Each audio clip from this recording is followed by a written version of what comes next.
Alexandra Kaui followed up her Mountain West Championship by qualifying to play in the 2016 U.S. Women's Open. Kaui won a sectional qualifier in Southern California in late May to earn a spot in our national championship. Joining us now to talk about that and more is Alex Kaui of UNLV. Alex, let's talk about your big win.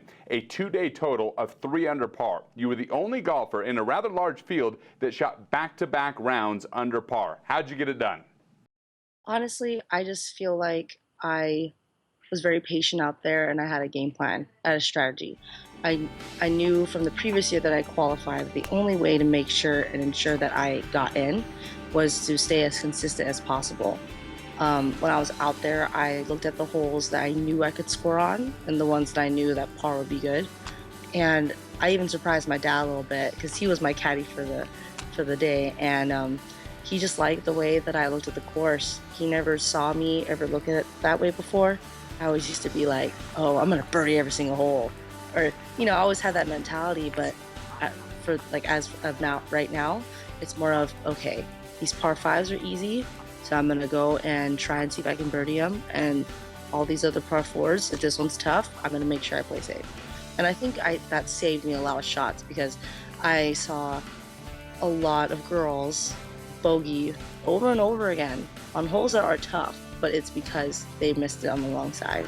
You've played in the U.S. Women's Open before. Back in 2013, you were one of just a few teenagers in that particular championship. Curious how that championship and that experience will help you now 3 years later. It actually really influenced me to want to be pro even more.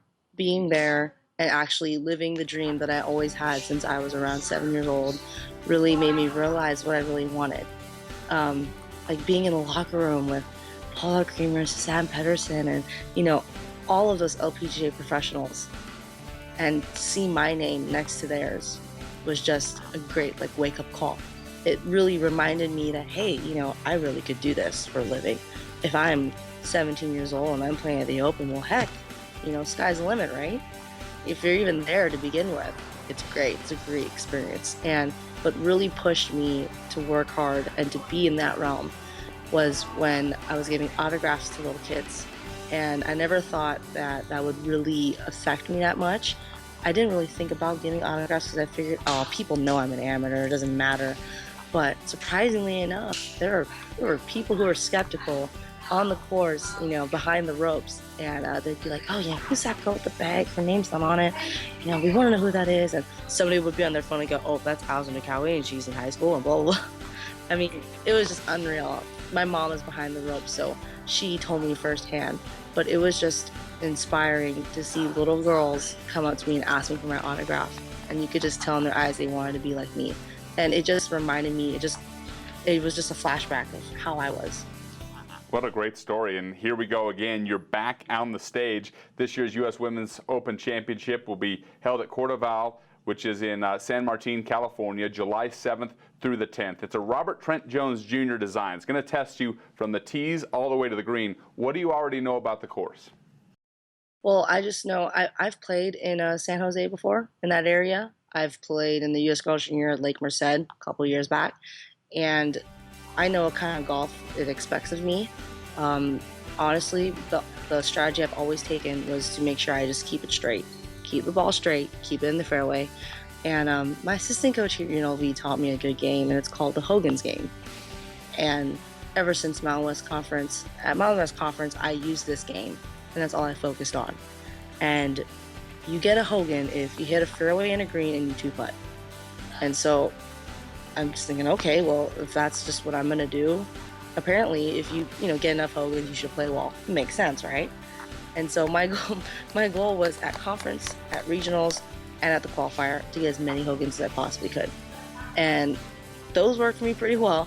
So that's gonna be my goal at the Open, and I'm just gonna focus on that because at the end of the day, the scores that make the cut, the scores that make it to top 15 and win the big bucks are the ones that are very consistent, barely any bogeys, and birdie chances. Because when you're at that level, all you need is a chance for birdie. And if you have it, your odds are you're gonna make some. It sounds like the maturity in your game right now really started at the Mountain West Championships, and and making sure that you take what the golf course will give you. Is that correct, that that's kind of where you realize, you know what, if I just play very steady golf, mature golf, I got a shot here? Yeah, that's when I really realized, like, hey, you don't have to hit a really low punch cut onto the green because, you played it not conservative. I mean, I always thought that the better players are the ones who can make any shot they wanted, which is true, but at the same time, the ones who are the most successful the most times are the ones who play it correctly, who play the course the way it needs to be played. And I didn't really grasp that because I was such a natural field player that whatever shot I wanted to hit, I could just feel it and do it. And it took, like you said, it took a lot of maturity and it took a lot of personal competitive restraint to not want to do that and to think, what is the best way to shoot the best score? And even though I will tell you at the qualifier, I honestly didn't think I played super great, especially after the first round. I thought, man, someone's gonna come in with a 68. I know it. Because I felt like I left shots out there. But the funny thing is, I just played it so safe and nobody else didn't. So that's why I didn't make as much mistakes as everybody else did.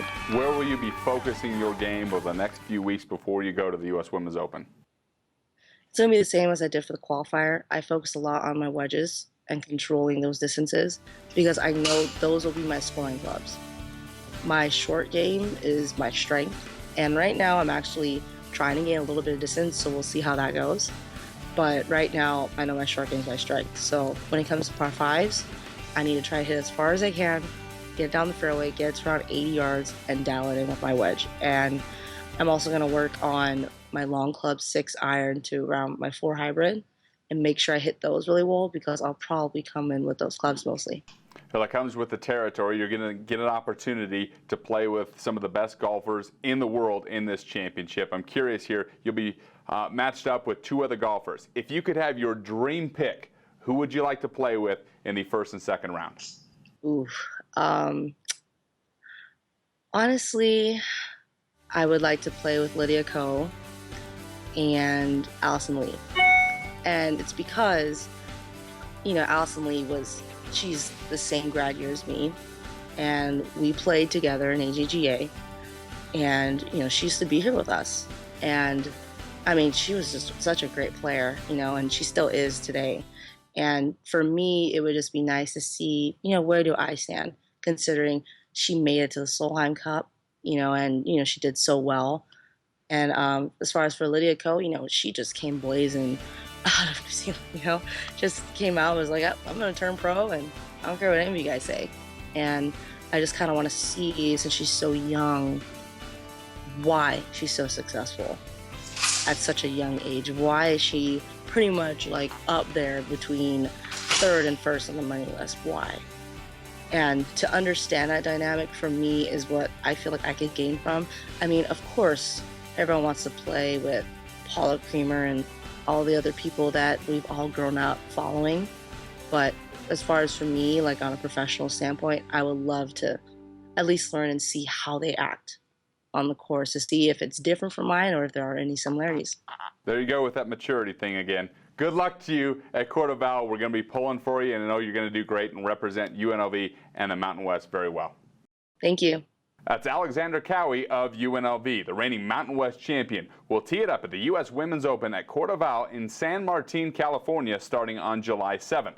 Fox Sports 1 and Fox will have your television coverage. From the Mountain West Network studio, I'm Jesse Kurtz.